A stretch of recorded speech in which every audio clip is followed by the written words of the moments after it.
Welcome back, everybody. We're ready to start our second session. I'm Gabriel Rosenfeld, not Mark Dollinger. Mark had a conflict, so I am stepping in for him. He did a wonderful job, though, helping to organize the questions with our three panelists today, so I want to credit him in absentia. Let me make some quick introductions. As you know, the full bios are in the conference, or rather symposium brochure, but to my left is Katie Benton-Cohen, who is a professor of history at Georgetown University and the author of several books, including Inventing the Immigration Problem. What's vocabulary between friends?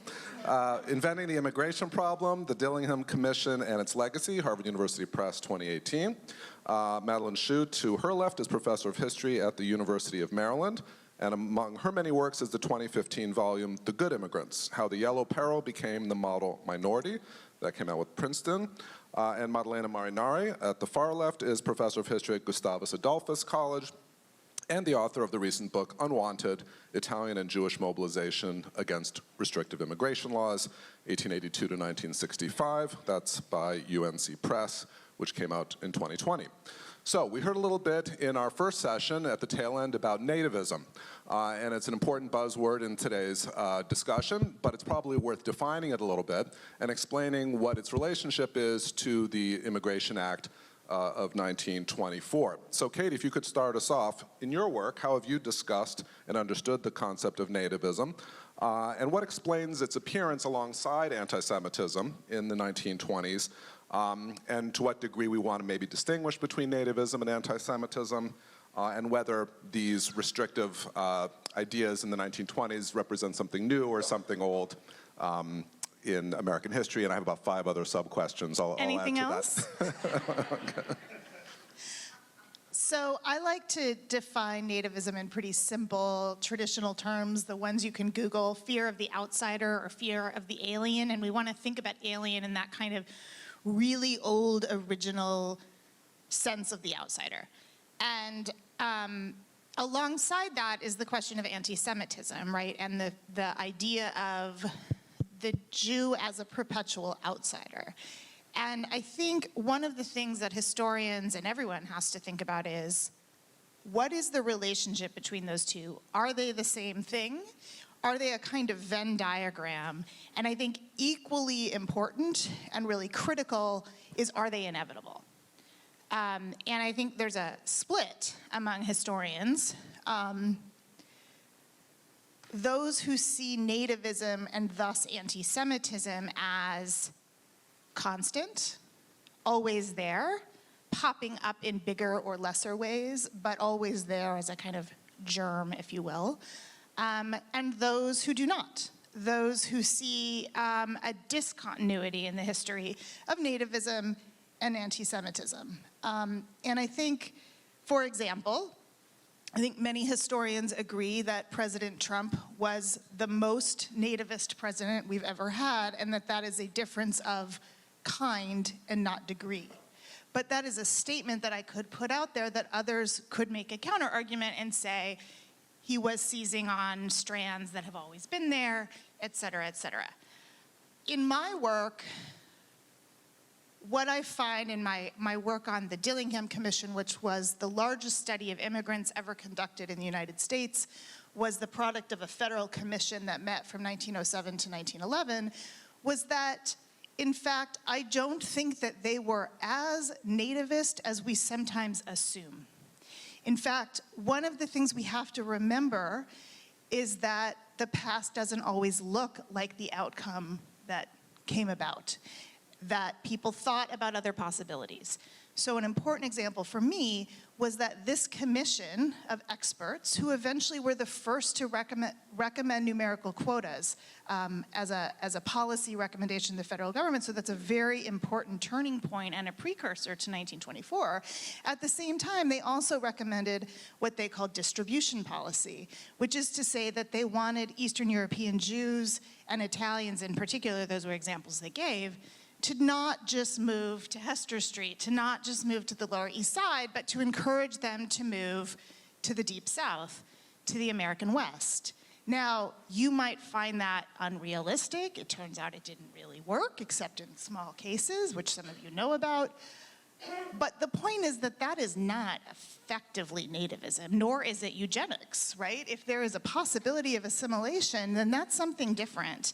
And so the fact that that didn't work shouldn't blind us to the fact that it was in their moral and policy imagination, right?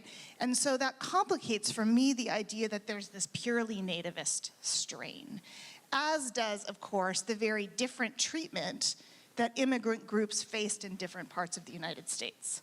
You asked me so many questions that I'm not sure if I answered any or all of them. You got us off to a great start. Right, maybe. I will pivot to Madeline briefly. If you would also address the question of how you specifically understand nativism, and perhaps could add how we can understand it more deeply if we see it through an Asian American lens and through a gendered lens. So thank you for the question. I'd say broadly you could start a discussion of nativism with a perception of difference. And that difference can run along many fault lines. Frequently, it has to do with racialization. There can be differences in terms of what you eat, religion, what you wear. It could be many different factors.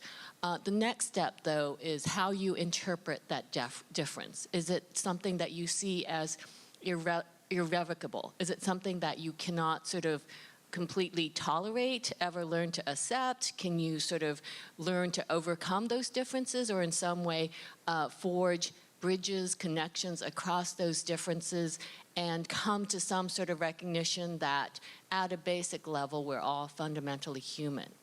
Now, when we take this, and so it is to say you can have these responses to sort of notice, okay, somebody is different, but then how you interpret and how you understand the meaning of those differences and how it will impact your capacities to actually coexist. In the case of Asian immigrants and Asian Americans, this took the powerful form then not only of the observation of difference, but then also racialization. And we have to be very careful to distinguish, and so there are two main ways of talking about difference, right? So biological, which is essential. It goes to things like wanting to measure blood quantum, right? This is the whole science of eugenics, where people believed we could quantitatively measure racial differences, that your race was in your biology. This then shaped your culture, your civilization, your individual capacities. Racial categories have been given tremendous power in U.S. law and practice to justify inequality. These days, we often talk about these kinds of differences as being cultural. And culture is something that is malleable. It can be sort of reshaped. We can also have debates about, well, the extent to which different cultures actually matter, right? And this all can lead into a discussion of assimilability. Criteria of assimilability have been used to as the sort of the way you legislate immigration restrictions, that people shouldn't be allowed to immigrate unless they are assimilable, which is often a proxy for various kinds of racial discrimination. But so the power in, for those of us who do Asian American history, one of our great sort of launching points for being able to argue that Asian American history is U.S. history is because the foundations of U.S. immigration regulation begin with the restrictions that targeted Asians for exclusions from citizenship dating back to 1790, and then the earliest of enforced immigration restrictions targeted Asians by race, starting with Chinese. And this is the foundations of our immigration laws. And I will just throw in there that immigration status is a sanctioned form of inequality that is infused across all three branches of government, right? We accept this as a matter of course, but we have to also recognize that the foundations of those restrictions were racist in origin. And so this kind of nativism will get ameliorated somewhat. And so now we think of Asian Americans are commonly perceived as model minorities. This is because the immigration laws will be emphasizing less race and national origins after 1965. But this is, So I will end quickly by saying the nativism that targets Asian Americans is, as its explanatory and rationalizing principle, is this belief that racial categories exist. So, Madeleine, if you would like to either respond to either of the first 2 points that we've just heard as a way of segueing into my next question, which is to you, about how nativist rhetoric in the 20s impacted European-based immigrant groups as opposed to, say, Asian groups. Right. So one of the things that I tried to understand is precisely what Madeleine was saying. Nativism, our understanding of nativism changes once you add Asian American history. So one of the things that I was intrigued by was the evolution of the arguments against restricting Southern and Eastern Europeans. It took 40 years for a reason, because fundamentally Americans were uncomfortable with the idea of restricting white immigrants. And so at first it was about their religion, their culture, their political beliefs. But the closer you get to the 1920s and the more comparisons between Italians and Eastern European Jews to Chinese immigrant in particular. So, for example, very oftentimes Italians were called the Chinese of Europe. That's intentional. It's rhetoric that was used to persuade people in Congress, but also in ordinary Americans, that this was acceptable, and that there was those qualitative restrictions that existed before 1924 were just not enough. We needed to go to quantitative restriction. And so in a way, nativism doesn't quite capture all this complex dynamic. And I also want to say, tying back to the wonderful discussion this morning, what I find interesting once you start looking at the rhetoric is also, why did they choose the literacy test as the first entry point? It's because it had been effective in the South against disenfranchising African Americans. The person who proposed it in the 1890s made that connection. But unless we connect the history of European immigration to Asian American history, African American history, indigenous history, we miss these nuances. And I think we tell an incomplete story. I'm going to call an audible on the line of scrimmage here because while Mark presented us with a whole bunch of really important questions, I just want to quickly slip one other one in to the mix. When we talk about nativism in the 1920s, one thing we haven't yet really heard a lot about is the question of the psychological stimulus behind it. And here we think about fear. Just in 10 seconds, can I get 12 seconds? Could each of you explain what fear is animating nativism at this point? Fear of what? Katie. This is off We didn't script. prepare for this. I'm gonna say this. Is fear a part of it? I'm going to switch it around and say, so I studied this commission that recommended quotas and restrictions, and they finished their work in 1911. Gets vetoed, doesn't happen.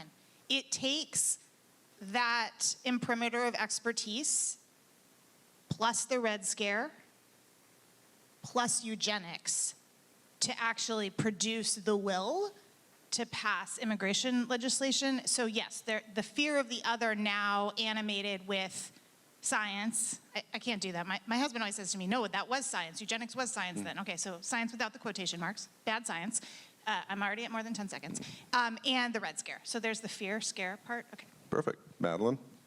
So Donna Gabaccia, who is a very senior immigration historian, migration historian, I think she would call herself, we recently co-edited the Cambridge History of Global Migrations, Volume 2, and Donna was going to put in her introduction but decided not to, but I thought it was a brilliant observation that people who are opposed to immigration, who want to limit immigration, who might be considered nativists, are speaking from a place where they fear change, right? And we have to acknowledge that if you have ongoing migration is largely ungovernable despite our laws, despite our considerable sort of all of the resources and really sort of extremely now inhumane systems used to try to restrict migration is going to bring change to our societies. Madalena? 12 seconds. I would add World War I was really important because it kind of coalesced a lot of those ideas. That's where 100% Americanism came from. So it was really fear of what happens to American identity and American citizenship, essentially, and then American society. And it allowed nativists and restrictionism more broadly to say, this is why we need to act. Also the Russian Revolution and the fear of radicalism. So the international context can't be ignored entirely. And of course, one of the through lines for today's event is that we want to understand in our present day world of 2024 what fears are animating some of our own debates on this topic. All right, wonderful. Second round of questions. We're going to switch up the order a little bit. Madeline, if I can begin with you. You, in your research, have described the 1924 law as the apex of restriction, and have focused on a bunch of different things, including court cases, alien land laws, and Japanese restriction. If you could tell us a little bit about how Johnson Reed impacted different groups, and perhaps also address this interesting and maybe paradoxical contradiction, namely the fact that during the 1920s, the United States was institutionalizing programs encouraging international students to come to the US, many from Asia. Where's there the disconnect? So now I refer to migration regulation, although a lot of times we focus on exclusion, who is being prevented, identified, targeted for unwanted entry into the United States. And I think it's important to keep our eye on regulation because, as May was pointing out in her comments, that the 1924 Act flips the dynamic of immigration regulation. And so you have largely sort of unrestricted migration by Europeans, but then it restricts to rely on this numeric quantitative quota, which remains the backbone of immigration regulation today. But also part of that is we have to recognize that there are also kinds of migrants who retain rights of entry, are welcome to immigrate, in fact, are selected to immigrate. So it's actually a process of regulation, and unless we see the full spectrum, we don't recognize sort of the scope and the forms of inequality, but then also I think the kinds of national priorities that are vested in systems of immigration regulation, right? And so we can also say, if we think of immigration regulation as the front door of the United States to the rest of the world, that then enshrines national values. What are the kinds of people that we think can become immigrants? What are our priorities in this? And of course, it is a very deeply contested area of policy because so many people have so many very powerful and strong feelings and beliefs about what should be prioritized, what we want to happen with the future of the country. I mean, immigration regulation is probably the area of policy where the US government has the most direct capacity to try to shape the population of the United States. And so what we see happening, though, in the 19-teens and 1920s is an intensification of all of these fears and concerns about what immigration is, what kinds of effects are happening in the United States. And, you know, this really becomes organized in the Immigration Restriction League in the 1890s. I think we also have to attach that to what has been called the closing of the American frontier, right? And so the Western historian, Frederick Jackson Turner, sort of identifies this moment in the census when there's no more open land in the United States, right? And the idea of the foreclosure of resources, that we now have just sort of a fixed pie of resources and we need to be shepherding our resources. And this is intensifying, right? And so I think it's important, as all of us have been talking about, that there is kind of a set of immigration policy, immigration institutions, views of immigrants are changing over time, right? It's very, very contingent. And the 1920s is a juncture. This is also at a time when the KKK is having a huge resurgence. Somebody like Father Coughlin has a lot of followers, that it is okay to be so nativist, to be so protectionist, right? It will lead us into the 1930s. And what happens to Asian Americans is sort of completing the circuit of this they've already been foreclosed from citizenship. It's the goal of Asian exclusion has already been stated but not fully enacted. And so this 1924 law actually has the impact of making uniform the ways in which Asian immigration is shut off, right? And it lumps together Chinese with Asian Indians along with Japanese to the tremendous affront of the Japanese government, which had been campaigning against exclusion, targeting Japanese, recognizing it as a huge insult, right? And so alongside immigration regulation and restriction, we also have to recognize that it's also going to cause problems to countries, other countries targeted for this kind of restriction. And in 1924, we can see that the United States has set aside pretty summarily sort of the feelings, the sense of status of Asian countries, many of them colonized territories, it's completely set aside. And the student dimension?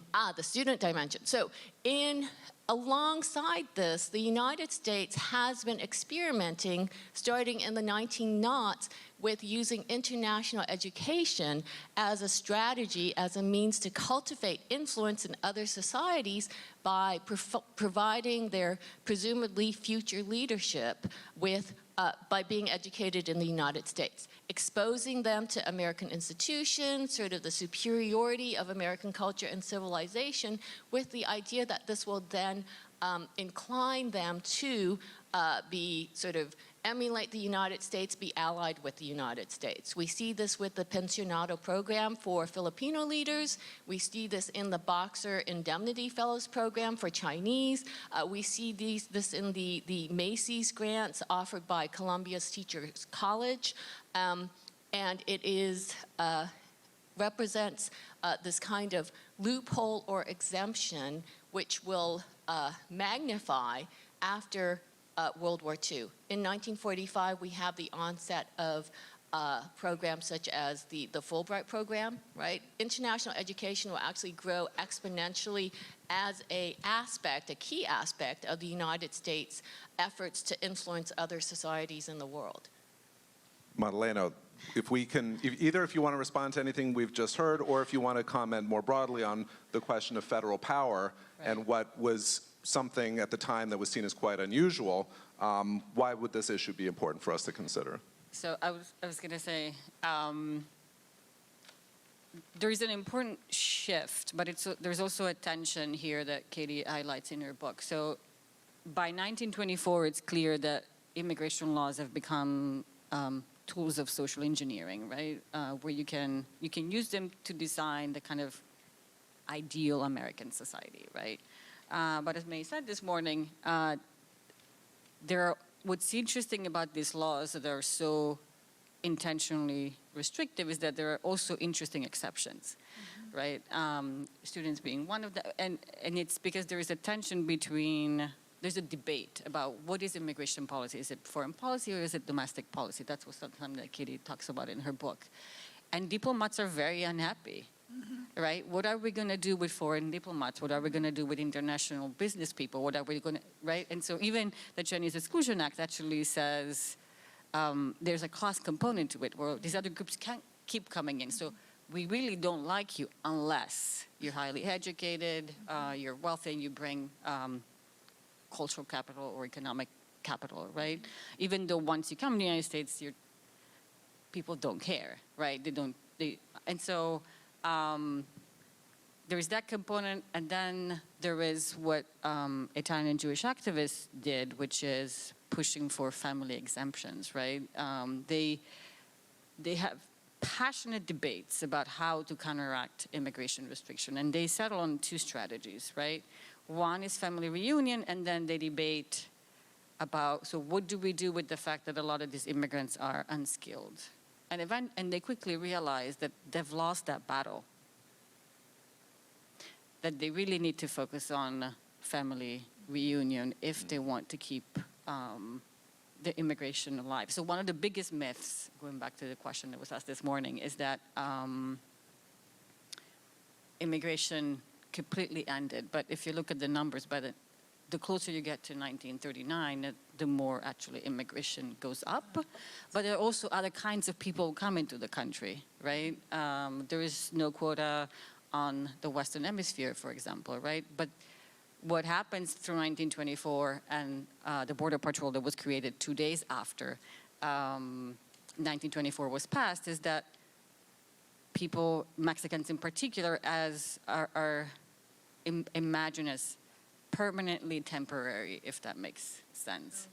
And then there's a third component, which is there is a discrepancy between what the law says and what's happening in practice, because the federal government is just now trying to figure out, how do we implement this law? How do we enact remote control, right? So the best strategy that they want is like, if these people should not come here at all, right? That's why visas and passports get reinforced and enacted. And we have a century where we see this gap between this reinforcement of as status as it becomes important with the inability essentially to make it happen in practice, and all these exceptions that make implementing these policies really complicated and ineffective most of the time. Do you want to add anything? Yeah, I do want to add something, and I want to say one reason why I paused on your audible. I'm probably the rare historian who has a brother who played college football, so I'm going to call a different play.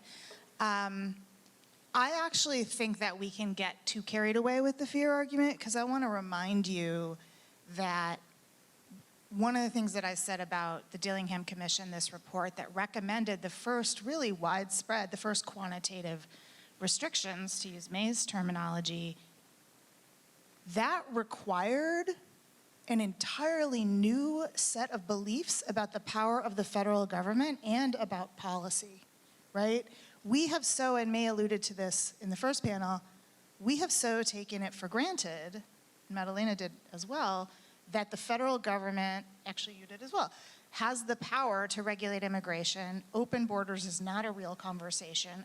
Weirdly, there is a kind of agreement across the political spectrum about immigration now. I know you heard it here first, but that it is the job of the federal government to regulate it in some way.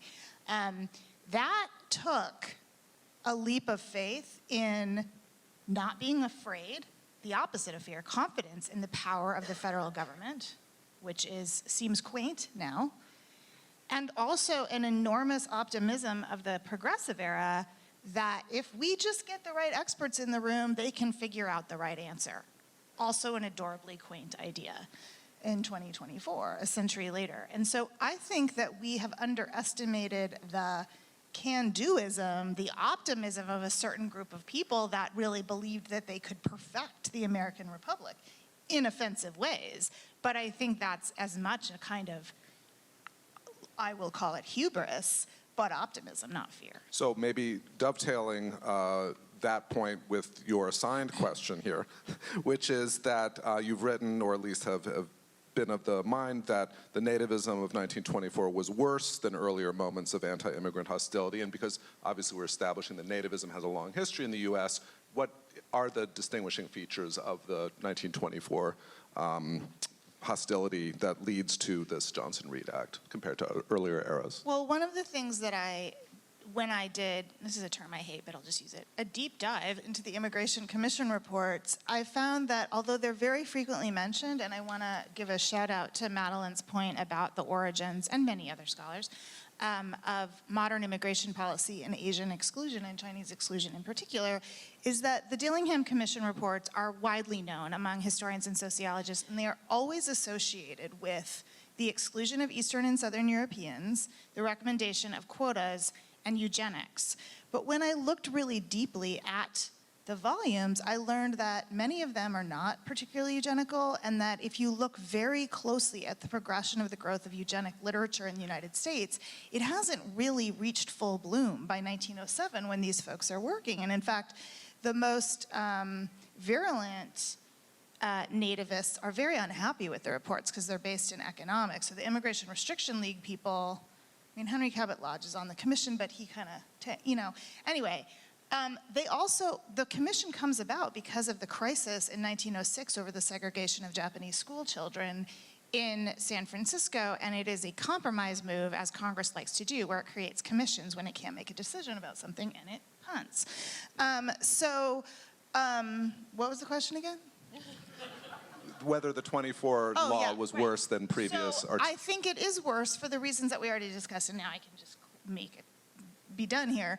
Because the growth of eugenics, because of the Red Scare in World War I, and also there's a recession in manufacturing and mining and production in the early 1920s, that to May's point, it also, with increased productivity, these create a space for immigration restriction. And also, right, 24, we see the rise of the Klan. I mean, I can just tell you, like, experientially, Jews in places like the South and the West who had unbelievable access to inclusion or assimilation that was unimaginable, actually, for a lot of East Coast Jews, see the backlash with the rise of the Klan in the early 1920s. So Madalena, as we get ready to start with you for our third round of questions, I wanted to make a plug for counterfactual history and invoke the very famous comment by Hugh Trevor Roper from the early 1980s, which is, history is the study of what happened in the context of what might have happened. And with that in mind, Johnson Reed, we've been discussing implicitly, but now we'll just say it straight up, was probably the most racist law in United States history, but there were actually worse versions of the law that were conceived or might have been proposed or even enacted. They didn't get enacted. What does that tell us?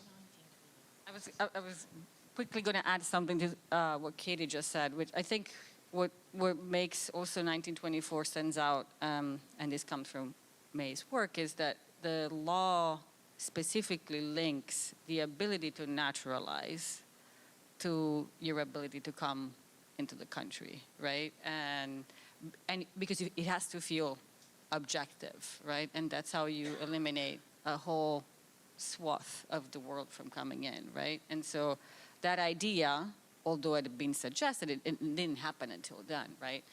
But as happy as a lot of people were about 1924, there were proposals that were even more extreme on the table, right? And this kind of continues in the 1930s as well, which is we should just stop immigration for a few years altogether. Or suggestions that it was perfectly okay to separate families coming in at the border, right? Things that have happened in our lifetime but seemed extreme 100 years ago. But I don't think that some of these proposals today would feel acceptable if we hadn't had 1924 setting the precedent and making it acceptable, right? That the bar for who deserves to come to the United States has to be really, really high. And that 1924 has also other long-term consequences, and May has written about this too, which is the class rationale race then carries over, for example, right after World War II, when the country has to think about refugee policy, displaced persons, and so the standards are really high for that too. Mm-hmm. And it's because right now the connection has been established between immigration and citizenship. But citizenship was not as important until then, essentially, as a status. That's a lot of immigrants, as both Hasia and May said, did not come here to become citizens. As we get ready to start winding this session down, if you could start filling out your note cards, there will be staff people available to pick them up and deliver them to me for our last 15 minutes. But as we continue in round 3 here, Katie, you've already alluded to the Border Patrol. Could you tell us a little bit more about its origins and how it figures into the 1920s? I will, and then I'm going to share an anecdote that kind of goes to my point about how I think we have to think about anti-Semitism and nativism together. And my personal belief, I'm pretty uncomfortable with separating them out when we talk about policy. So the Border Patrol was created 2 days after Johnson Reed in the same year as the Indian Citizenship Act.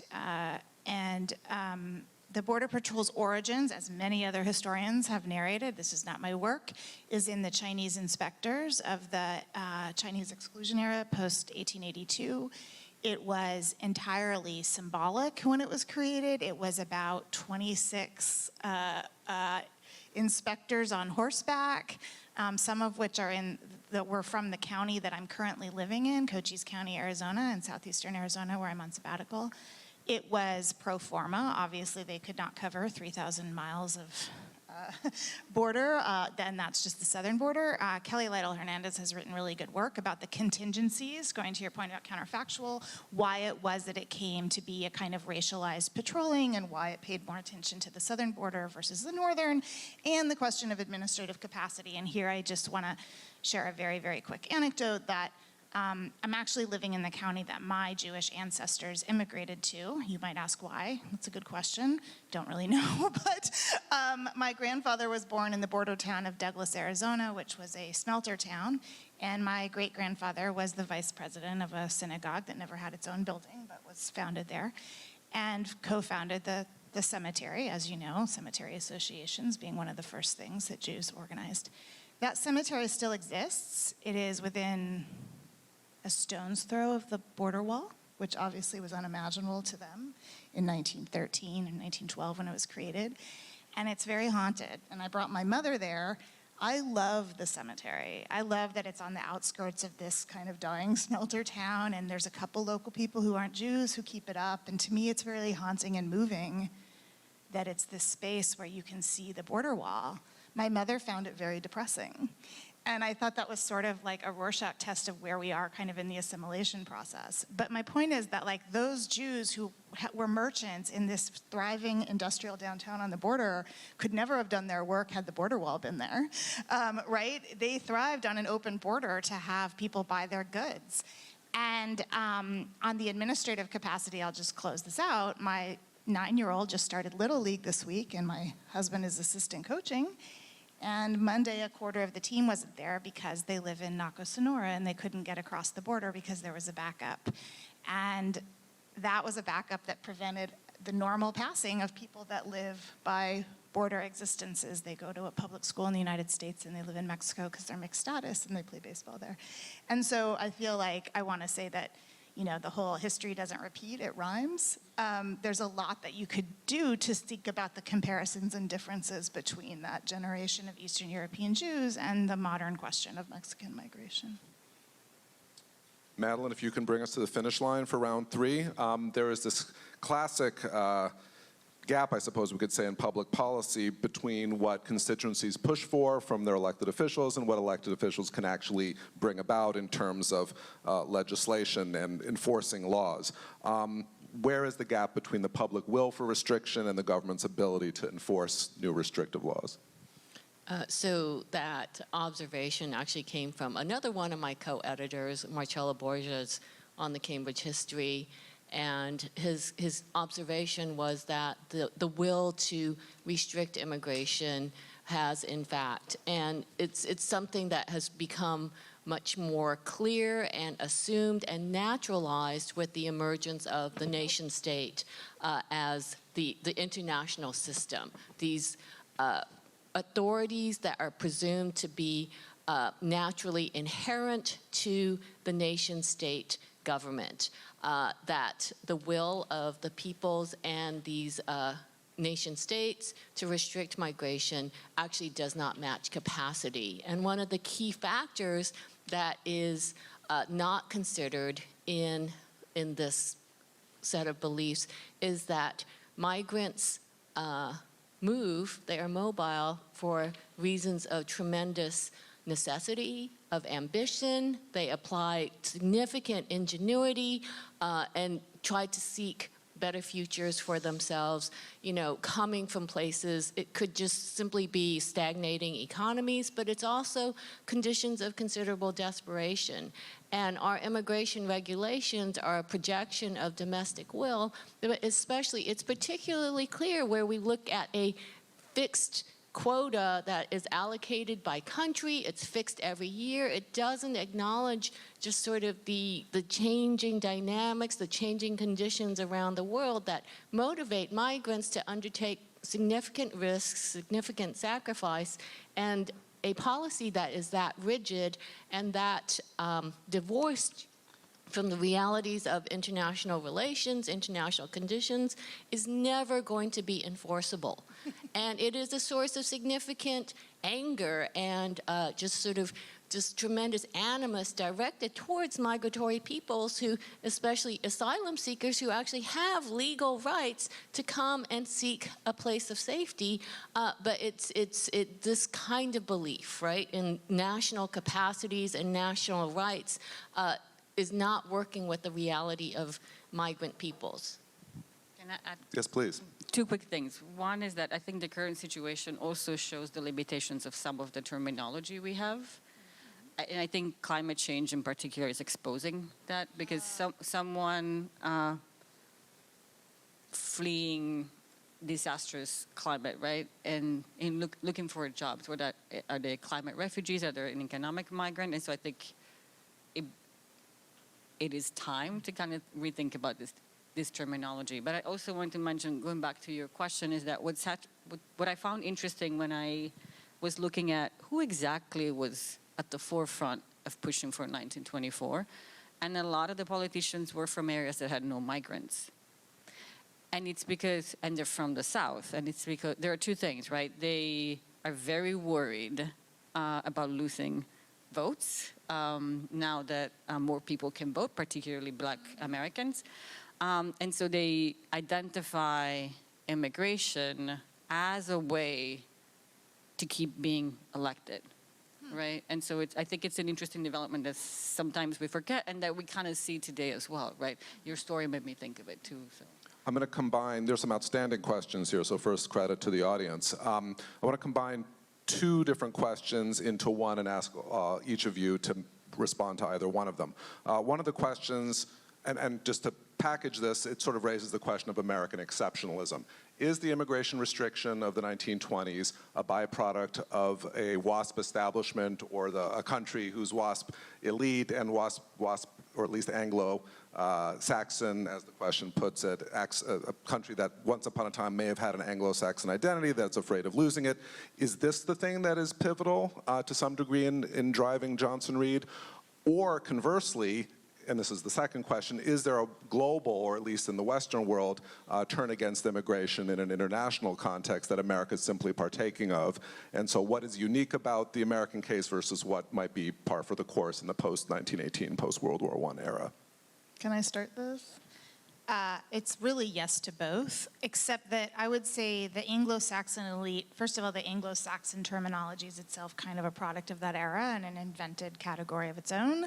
Secondly, the Immigration Restriction League, which we've mentioned a bunch of times, was really tiny, and it was a bunch of Harvard snobs. Like, that's really all it was, and they were very influential because they were rich and, by their own styling, intellectual. But there weren't that many of them, and in fact, it took populism of the votes of Congress to pass immigration legislation. So I would not exaggerate the power of the WASPs, many of whom were actually behind the international education. They were ones who, they did not want a permanent Asian ban because many of them were involved in commerce in Asia, and the open door policy. And so they actually, I think, are, they're the cosmopolitans.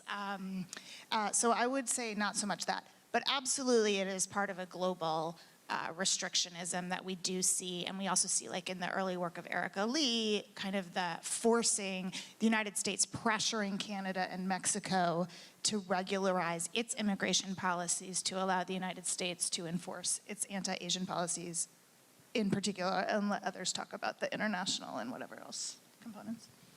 So we do have the global enactment of restrictions against Asian migrants, most commonly found in, and this again is in May's, one of May's books, the Chinese question, but in what we call white settler societies. So Canada, South Africa, also Australia and New Zealand.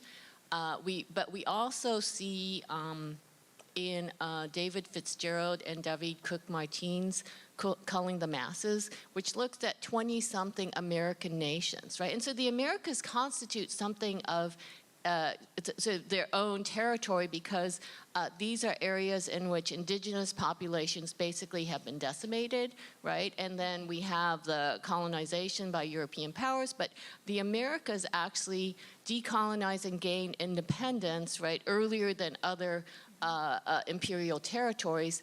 And what Fitzgerald and Cook-Martin's study reveals is that as soon as they gain independence, they start passing immigration restrictions, right? Regulations, I should say, because on the one hand, in the Americas, you have these huge resources, territories, right? You actually need immigrants to develop, and this is the case of the United States. But the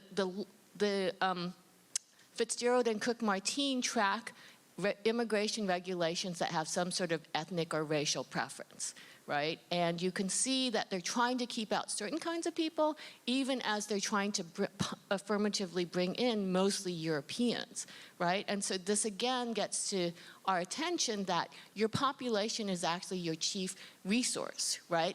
But you want to shape the composition of who has access to those resources, who can be a settler, who can get land, and who maybe just comes in as a temporary workforce that you then want to leave as soon as they're done. So it's definitely an international movement. So for example, the restriction of Japanese, which happens with the Gentleman's Agreement of 1907-1908. It's a diplomatic agreement. The Japanese government will agree to restrict Japanese laborers from coming to the United States, in return for which Japanese students are supposed to be able to attend integrated schools in the United States. So it's a standoff.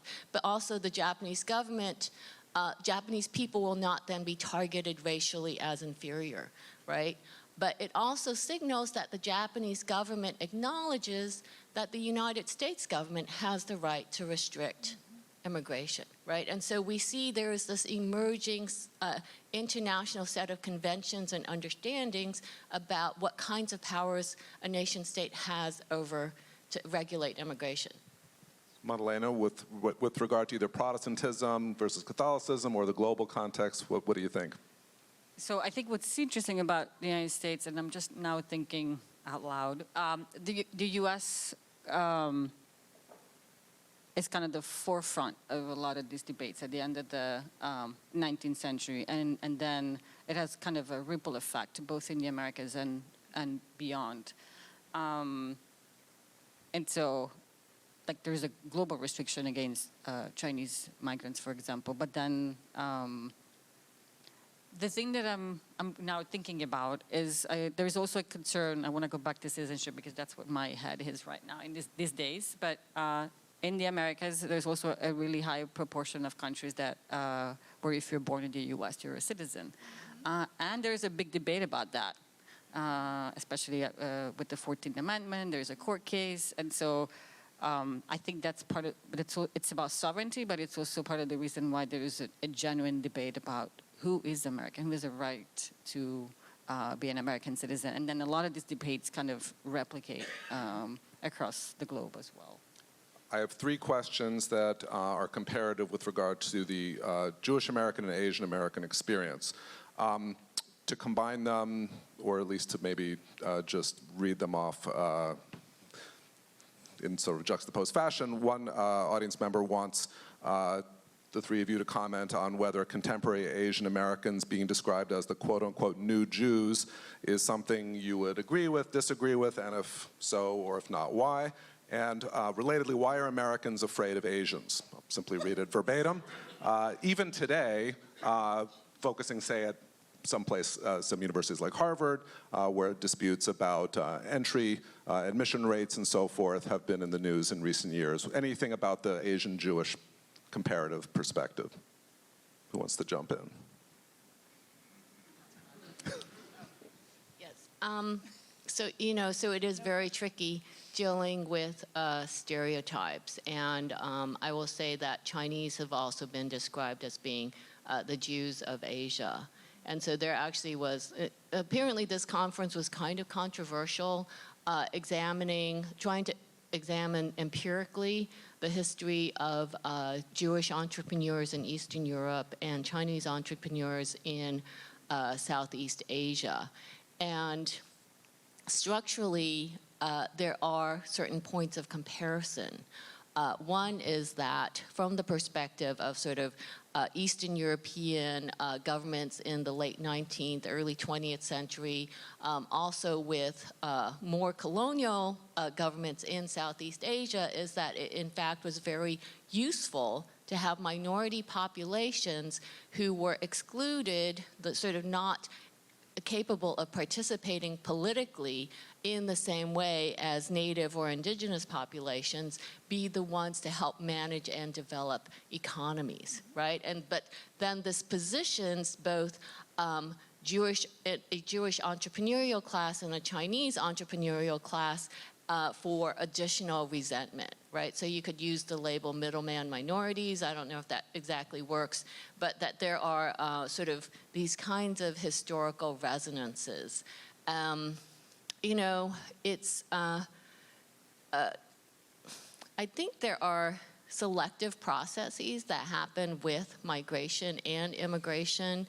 Some of it is explicitly written into policies, and so particularly since 1965, we have the employment category of the 1965 Immigration Act, but this is actually replicated. It's now sort of a standardized and generally naturalized aspect of migration policies around the world, that people with certain levels of education, sort of positioned to enter white-collar professional and technical fields, these are you know, the good immigrants, right? And that this is how we want to be recruiting people. Implementing this kind of preference allowed the United States and other countries to retreat somewhat from the primary emphasis being national origin and race, right? Which is, you know, as I'm sure everybody understands, is not the best way for selecting for those persons who can kind of help you advance your competitiveness economically, right? And so, I mean, but this is why sort of we have empirical statistics that reflect Asian Americans as a sort of a model minority, right? Higher education levels, sort of in terms of employment, household income, but we have to understand that there is a pre-screening, right, that happens. To even immigrate, you have to have these kinds of attainments, which if you compare against sort of US-born populations, sort of domestic minority populations who have to try to make their way through US systems of education, which are highly inegalitarian and highly inaccessible, right? This helps you understand some of the sort of the ways in which having a broader framing in terms of inequality across multiple races and immigrant generations helps us understand a bigger picture of just, you know, why our democracy is not really fully inclusive. But so this kind of fear-mongering and sort of tension around who has access to what are, in fact, limited kinds of resources, say college admissions into Harvard, it's very hard to solve that nut, right? But just from the perspective of somebody who supports affirmative action, I think it's really critical to recognize that higher education is the key, you know, education in general is the key transformative set of experiences and processes that help people realize their full potential, right? And that as we mark people who graduate and what they will do with those educations, I think it's really important to include that as an assessment of who we are admitting to give, you know, these kinds of these transformative experiences to. Who do we make it accessible to? And so, and that is not necessarily going to be about admitting people admittedly well qualified, but to look at kind of a bigger picture. Katie, Madalena, do you want to jump in and add anything? I have 3 points, but now I can only remember 2. I think part of the issue here is also what comes to mind when we hear Asian American, right? Because now we know that if you add, I'm in Minnesota right now. If you add Hmong refugees, some of the stereotypes don't held up, right? And so I think we kind of we should get away from that question. And I also think that we need to. And Madeline's work helps us with this. We once you bring in African American history, for example, then you understand where the need to have a model minority comes from. And so that, I think, complicates that question even more. But it also pushes people to forget this really painful history of anti-Asian xenophobia, which we really haven't dealt with. And if we had, I'm Southern Italian, so I'm always pessimistic, but maybe we would not have had as much violence during COVID if we had really dealt honestly with that legacy of violence and stereotypes, right? And then I want to add, I think I remember all my points, that there is a difference between discrimination and racism, right? 1924 restricted European Jews, restricted Italians, but they still could come in, even though in smaller numbers, and naturalize, and have political power, right? And have access to education. That was not the case for Asian immigrants. And so I wouldn't make that comparison, I guess. That's what I would say. Can I start with you, Katie, for our last question, which will be a two-parter, completing a couple of the other questions that we got from the audience. Number one, there is this question of inevitability that we as a group have talked a little bit about. And there's also the question of whether today, 100 years later, we're living through a new wave of nativism. So whether or not we can refer to cycles of history or pendulum swings or what have you, was the 1924 bill 40 years after the 1881 experience for Jews leaving Europe, 2 million coming to the country, represented a phase of very wide open immigration. That going in the opposite direction in the 20s, was there going to be some form of Johnson Reed one way or the other?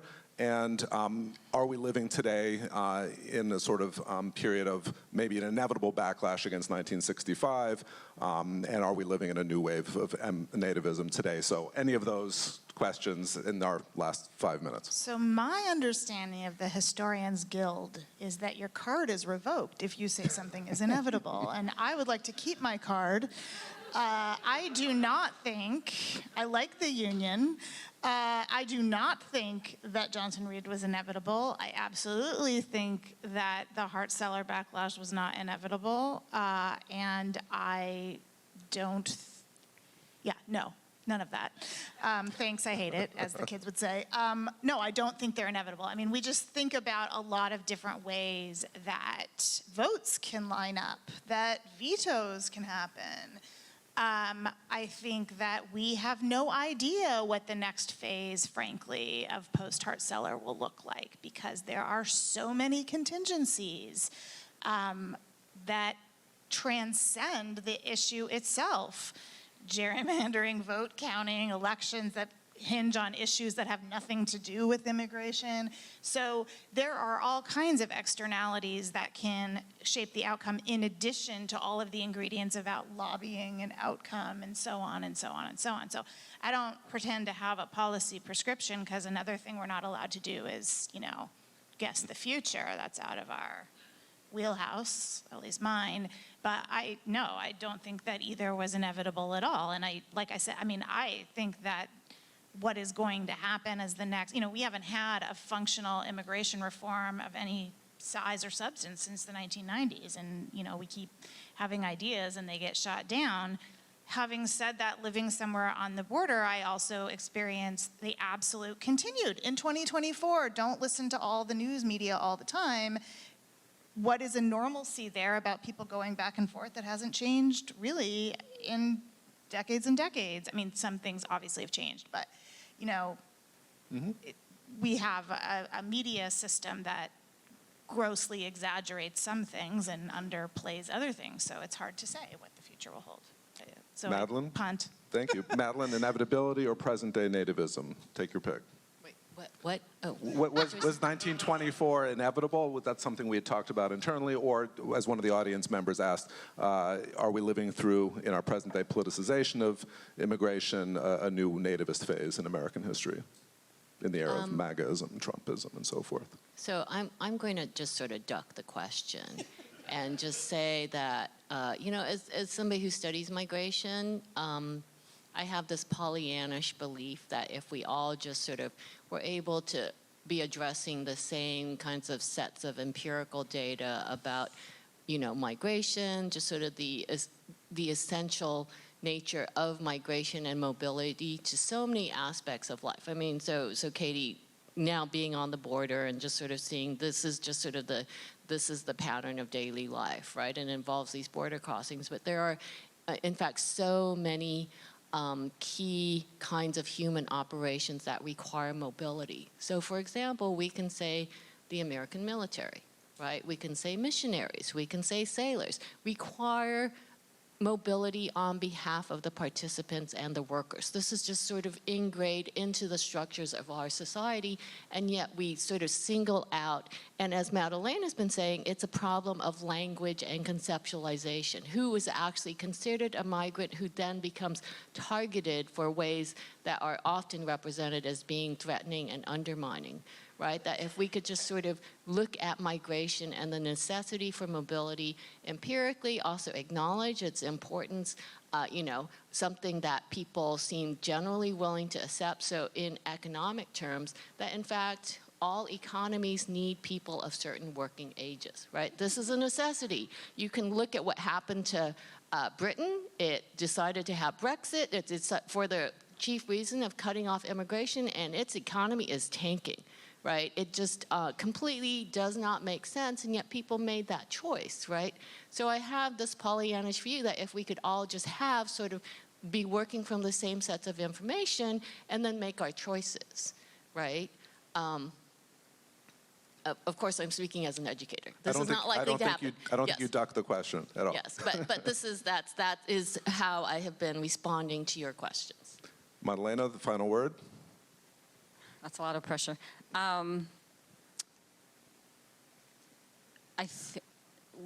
Yes, I think we are in a very intense phase of anti-immigrant feeling. And I think what worries me is that it's not just in the US, it's really global. And because of the current, like even social media landscape, the rhetoric is strikingly similar. And more than 100 years ago, there's like active efforts to dehumanize people on the move, particularly people of color. So that's my pessimistic side. I also think that there is an effort to shut down any hope that we might have that this is not inevitable, right? And as a historian, I always wonder, so why, right? What is this anti-immigrant rhetoric serving, right? And it's interesting that it's yet again about democracy and citizenship and what global citizenship looks like as well, right? And so nothing is inevitable. It turns out that, you know, if you go to vote, it still makes a difference, right? And that this is the hope of an educator, right? That hopefully if you know the history, how we got here, you perhaps can kind of push back against some of this rhetoric, even in your daily life. Thank you. Before we thank our presenters, our participants, one or two quick announcements. We'll, of course, be getting ready for our lunch break right now. Also, the comments from Congressman Adriano Espaillat will be delivered via a recording, which we've just received, hence him not speaking here live at 11:30. And with that, please join me in thanking our participants.